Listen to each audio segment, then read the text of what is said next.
नमस्कार मित्रमैत्रिणींनो, जर तुम्हाला आपल्या चॅनलवरच्या कथा आवडत असतील तर लाईक करत जात जा आणि चॅनलला सबस्क्राईब करून बाजूची घंटी दाबा आणि ऑलवर सेट करा. म्हणजे जेव्हा जेव्हा मी नवीन व्हिडिओ किंवा कोणतीही नवीन पोस्ट अपलोड करेन तेव्हा ती सगळ्यात आधी तुमच्यापर्यंत पोहोचेल. धन्यवाद. तर वळूया आपल्या कथेच्या पुढच्या भागाकडे. मॅम, हे लेटर दिले तुमच्यासाठी. ती नर्स जानूच्या हातात एक लेटर देत बोलली.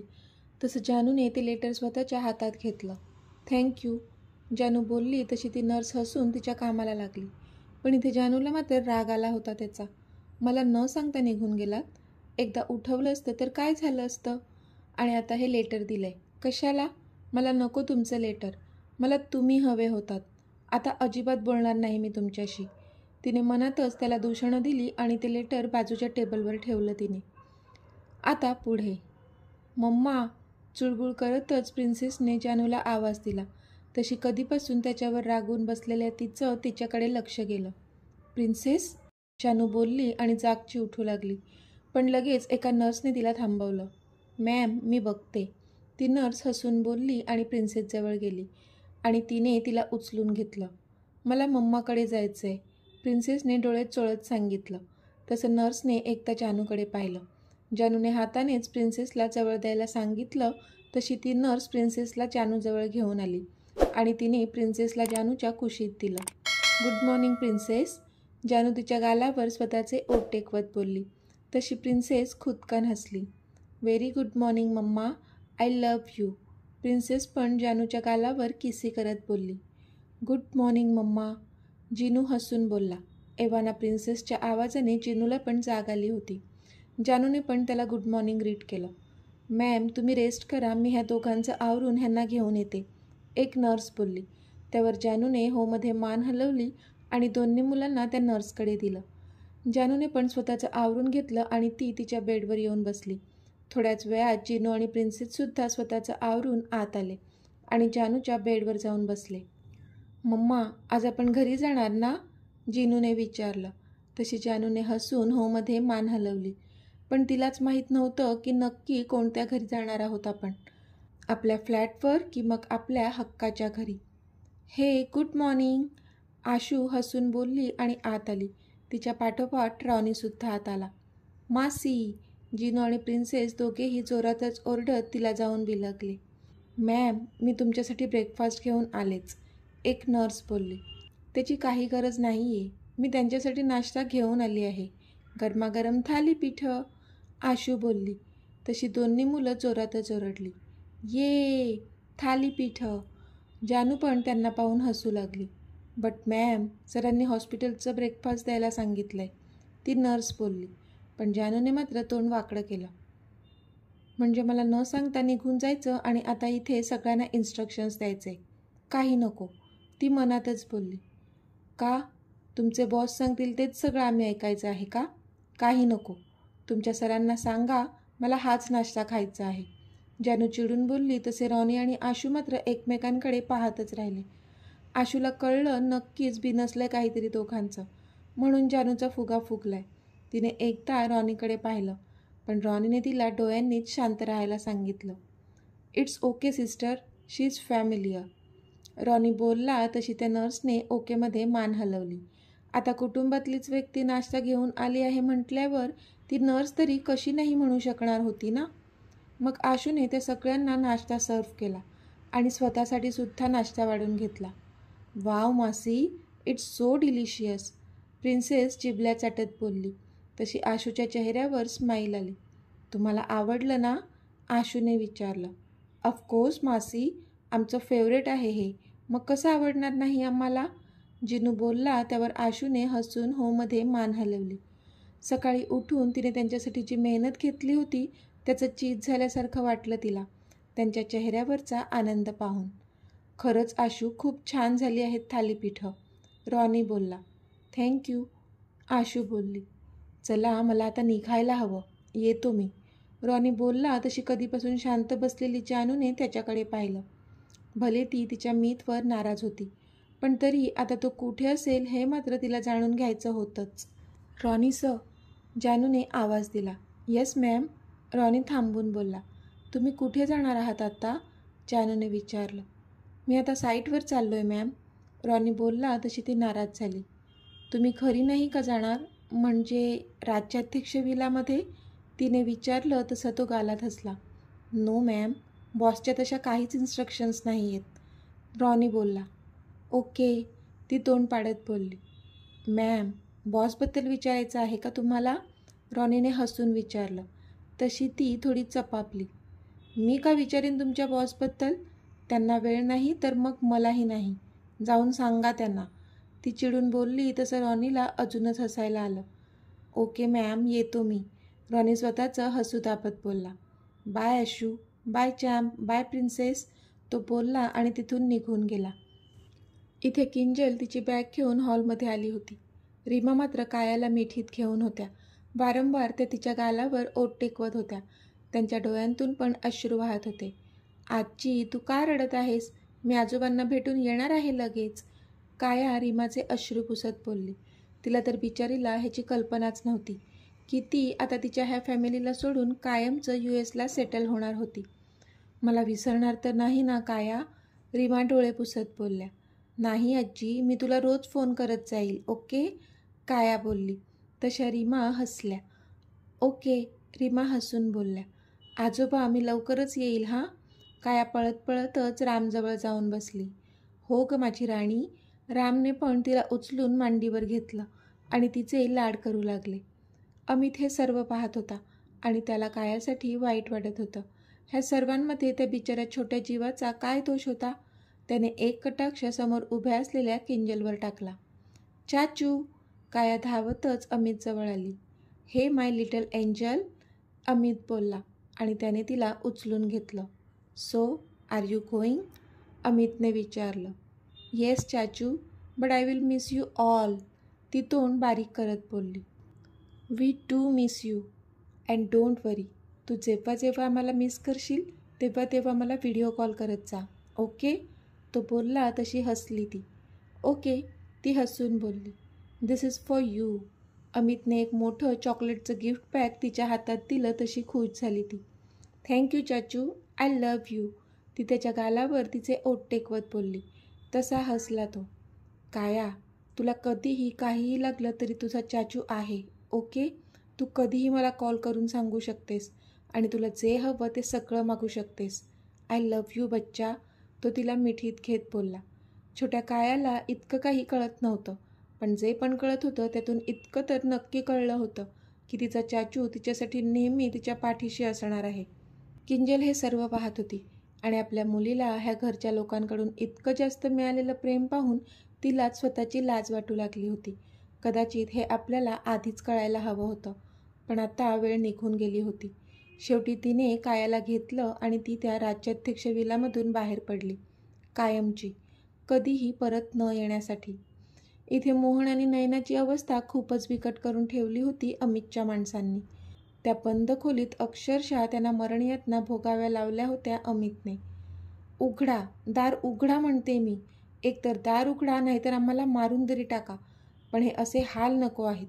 नैना जोरजोराने दार ठोठावत होती, पण कोणीच दार मात्र उघडत नव्हतं. नैना आणि मोहन दोघेही मोठमोठाले श्वास घेत होते. मोहनची हालत तर खूपच दयनीय झाली होती. अजून तर फक्त एकच रात्र लोटली होती, पण अजून किती दिवस हा जीवन मरणाचा जीवघेणा खेळ अमित त्यांच्यासोबत खेळणार होता हे तर त्यांना पण माहीत नव्हतं.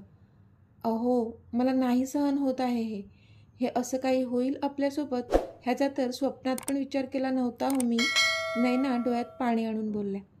पण मोहन काहीच बोलला नाही. बोला ना काहीतरी, ती पुन्हा बोलली. काय बोलू मी? तो अमित आहे, अमित राज्याध्यक्ष. त्याचं डोकं कसं आणि काय चालेल ह्याचा अजिबात नेम धरता येत नाही. मला आधीच कळायला हवं होतं, म्हणून तर आज आपली ही अवस्था आहे आणि तिकडे कुणाल पण मरणयातना भोगतोय. मोहन हताश होत बोलले. पण काहीतरी करा ना, माझा जीव गुदमरतो इथे. काहीच उपाय नाही आहे का ह्याच्यावर? आपण काय आता इथून निघणारच नाही आहोत का? नैना हताश होत बोलली. कदाचित आता आपला मृत्यू अटळ आहे नैना. त्याच्यासोबत आपण जे जे वागलो, त्याच्या फॅमिलीला आपण जो त्रास दिला त्याचा बदला तर घेणारच ना तो, मोहन बोलले. पण असं कसं? एवढे मास्टर माइंड म्हणवता ना तुम्ही स्वतःला, मग आता तुमच्याकडे काहीच प्लॅन नाही आहे का? नैनाने चिडून विचारलं. आधीच त्या गॅसमुळे आणि त्या बंद खोलीत कोंडून ठेवल्यामुळे तिचा जीव नकोसा झाला होता, म्हणून खूपच चिडचिड होत होती तिची, जी आता मोहनवर निघत होती. काहीच प्लॅन नाही आहे का तुमच्याकडे? पण तिचं ऐकून मोहनच्या डोळ्यात मात्र चमक आली. नाही नाही, असं कसं? आहे, एक प्लॅन आहे माझ्याजवळ, मोहन कुत्सित हसत मनातच बोलला. अहो, अमितने कुणालसोबत काय केलं आहे? म्हणजे तो कुठे आहे? रीमाने रामना विचारलं. रीमा, अमितने त्याला जी शिक्षा दिली आहे ना, त्याचा त्याने कधी स्वप्नात पण विचार केला नसेल, आणि ती शिक्षा योग्यच आहे. जेवढा त्रास त्याने जानूला दिला आहे ना, त्यासाठी तर त्याच्यासोबत ह्याच्यापेक्षा पण भयंकर व्हायला हवं होतं. राम एक सुस्कारा सोडत बोलले. तशा रीमा शांत झाल्या. इतक्यात अमित आत आला. अमित, मला जानू आणि मुलांना भेटायचं आहे. तू कधी घेऊन जाणार आहेस मला? रीमांनी विचारलं. आत्ताच किंजल कायाला घेऊन निघून गेली होती. कायासाठी रीमाचा जीव अगदी तुटत होता, पण त्या तिला इथे थांबवू शकत नव्हत्या, कारण तो अमितचा निर्णय होता आणि त्यांनाही पटला होता त्याचा निर्णय, कारण आता पुन्हा आपल्या कुटुंबाला संकटात नव्हतं टाकायचं त्यांना. पण आत्ता मात्र आपल्या सख्ख्या नातवंडांना आणि सुनेला भेटण्यासाठी अगदी व्याकुळ झाल्या होत्या त्या. मॉम, मी हॉस्पिटलमध्येच चाललोय, तुम्ही दोघंही चला माझ्यासोबत, अमित बोलला. त्यावर रीमा खुश झाल्या. हो, मी लगेच तयार होते, रीमा हसून बोलल्या आणि रेडी व्हायला गेल्या. तसा अमित स्माईल करून त्यांच्याकडे पाहू लागला. हेच तर हवं होतं त्याला, त्याचं पूर्ण कुटुंब एकसाथ आधीसारखं हसत खेळत ह्या घरात राहावं. आणि आत्ता तर त्याची 2 पिल्लं पण त्यांच्या बोबड्या बोलांनी हे घर अगदी दुमदुमवणार होते. अमितने लगेचच फोन काढला आणि जानूचा नंबर डायल केला. मॉम भेटायला येते हे कधी एकदा तिला सांगतो असं झालेलं त्याला, पण मॅडमने फोन काही उचललाच नाही. तसा तो नाराज झाला. त्याला कळलं की सकाळी तिला न सांगता आपण निघून आलो म्हणून मॅडम चिडल्या असतील. शेवटी त्याने एक सुस्कारा सोडला आणि आपण सरप्राईज देऊ असं ठरवून तो मॉम डॅडना घेऊन निघाला हॉस्पिटलच्या दिशेने. आशू मुलांसोबत मस्ती करत होती, तर इथे जानू मात्र तोंड पाडून बसली होती. कारण काय तर एकच, तिचा मीत. सकाळपासून एकही फोन केला नव्हता त्याने की नाही एक मेसेज, म्हणून रागून बसलेल्या तिने आता आलेला त्याचा कॉल घेतलाच नव्हता. पण आत्ता मात्र तिला हुरहुर वाटू लागली. उगाच कॉल घेतला नाही, घ्यायला हवा होता असं वाटू लागलं. करू का मीच त्यांना कॉल? ती मनातच विचार करत होती की तिची नजर बाजूला ठेवलेल्या त्याच्या लेटरवर गेली. तसं पटकन तिने ते लेटर हातात घेतलं. कधीपासून त्या लेटरबद्दल विसरूनच गेली होती ती, पण आता कधी एकदा ते लेटर आपण वाचतो असं झालेलं तिला. तिने पटकन ते लेटर ओपन केलं आणि वाचू लागली ती. डिअर जान, मला माहीत आहे आता तू रागावली असणार माझ्यावर आणि त्या रागाने स्वतःचं नाक लाल करून घेतलं असणार, पण त्यामुळे तू खूपच क्यूट दिसत असशील ह्या क्षणी. I know, but my bad luck, तुझा तो क्यूट चेहरा पाहण्यासाठी मी तिथे नसेल. तेवढं वाचूनच तिच्या चेहऱ्यावर स्माईल आली. मस्के कसे मारायचे ना ते कोणी तुमच्याकडून शिकावं, ती हसून मनातल्या मनात बोलली आणि पुन्हा ती लेटर वाचू लागली. जान, नव्हतं जावं वाटत तुला सोडून आज, पण जावं लागलं डिअर. आज किंजल कायाला घेऊन इथून निघून जाणार होती. आज शेवटची भेट होती माझी कायाशी. आता पुन्हा कधी ती भेटेल की नाही माहीत मला, पण तिला खूप जीव लावलाय मी, म्हणून तिच्यासाठी मी तिथून निघालो. तुला उठवलं असतं तर तू हट्ट केला असता मला अजून थोडा वेळ थांबण्यासाठी, आणि मग मला तुला नाराज पण करता आलं नसतं, म्हणून तुला न सांगता निघून आलो डिअर. I am sorry. आणि हो, मी दुपारी येणार आहे, सोबत लंच करू. Okay, miss you, I love you. Yours and only yours, Meet. Letter वाचूनच तिच्या चेहऱ्यावर स्माईल आली आणि डोळ्यात टचकन पाणी देखील आलं. आय लव्ह यू टू मीत, ती त्या लेटरवर स्वतःचे ओठ टेकवत बोलली. आता मॅडम खुश होत्या, खूप खुश. काय झालं? कोणीतरी खूप खुश दिसतंय? आशू तिच्याजवळ आली आणि बोलली. काही नाही, असंच. जानू लाजून स्वतःचा चेहरा उशीत लपवत बोलली. अरे बापरे, असंच? बघू हातात काय आहे? आशूने जानूच्या हातात असलेल्या लेटरकडे पाहत विचारलं. तसं जानूने पटकन तिचा हात मागे लपवला. नाही हां, काही नाही आहे हातात. जानू बोलली तसं आशूलाच हसू आलं. जानू, तुझी 2 मुलं आहेत, तरी अजून लहानच आहेस तू. वेडी कुठली. नाही वाचत बाई तुझ्या मीतने तुला लिहिलेलं लव्ह लेटर. खुश? जानू हसून बोलली तशी जानू डोळे बारीक करून तिच्याकडे पाहू लागली. अगं, लव्ह लेटर काय? नॉर्मल लेटर आहे ते. जानू गाल फुगवून बोलली तशी आशू पुन्हा हसली. बरं बाई, नॉर्मल लेटर आहे. ओके, वाचायला नको देऊस. पण काय म्हणतोय तुझा मीत ते तरी सांगशील? आशूने विचारलं तशी हसली ती. दुपारी लंच सोबत करू असं बोलले ते. जानू खुश होत बोलली. अरे वा, मज्जा आहे बाबा एका मुलीची. मग जेवणासोबत स्वीट डिश पण मिळणार असेल ना तुला? जानू तिला डोळा मारून बोलली तशी जानू डोळे मोठे करून तिच्याकडे पाहू लागली. निर्लज्ज झाली आहेस एक नंबरची. थांब तू बच्चू, तुझा नंबर पण आहेच की लवकर. एकदा मला मीतना सांगू देत तुझं आणि रॉनी सरांचं नातं. मग बघ, मी आणि मीत आम्ही दोघे मिळून तुला छळतो की नाही ते. जानू बोलली तशी आशू कालातच हसली. पण आशू आता लगेचच सिरियस झाली. तिला काल रात्रीचं स्वप्न आणि पहाटेचे भास आठवले. जानूला सांगू का सगळं? हो, मला तिला सांगायला हवं. तिने मनातच विचार केला आणि जानू, मला तुला काहीतरी सांगायचं आहे, आशू बोलली. हो, बोल ना आशू, जानू बोलली. जानू, मला ना 2-3 दिवस झाले खूप भास होत आहेत. म्हणजे स्वप्न पण पडत आहेत. असं वाटतं की ते सगळे माझ्या रिलेटेडच आहेत. पण त्या स्वप्नात मला मी दिसतच नाही, दुसरीच मुलगी दिसते. पण त्या मुलीचा चेहरा मात्र मला दिसत नाही. आशूने पटापट तिला सगळं सांगून टाकलं आणि जानूकडे पाहू लागली ती. आशू, असं काय दिसतं तुला स्वप्नात? जानूने सिरियस होत विचारलं. जास्त काही नाही, पण मी हॉस्पिटलमध्ये आहे आणि डॉक्टर आणि काही माणसे माझ्याबद्दलच बोलत आहेत. हे मी ऐकत आहे. असं वाटते स्ट्रेचरवर एक मुलगी आहे, पण तिचा चेहरा मला दिसत नाही आहे. आणि मी सगळं ऐकते, पण मी सुद्धा मला तिथे कुठेच दिसत नाही आहे. मला कळत नाही आहे काय होत आहे. कालपासून मी झोपली पण नाही. खूप डोकं दुखत आहे. आशू डोळ्यात पाणी आणून बोलली तसं जानूने तिला कुशीत घेतलं. शांत हो आशू, काही सिरियस नसेल ते. अशी स्वप्न पडतात अगं कधी कधी. तू टेन्शन नको घेऊस. जानू तिला समजावत बोलली खरी, पण ते ऐकून आता जानूलाच टेन्शन आलेलं.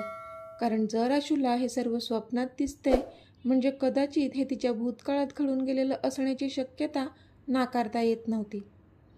तर मित्रमैत्रिणींनो, आजचा भाग तुम्हाला कसा वाटला ते मला कमेंटमध्ये सांगा. आणि जर आवडला असेल तर व्हिडिओला लाईक करा, शेअर करा आणि चॅनलला सबस्क्राईब करून बाजूची घंटी नक्की दाबा. चला तर भेटूया आपल्या पुढच्या भागात. तोपर्यंत धन्यवाद.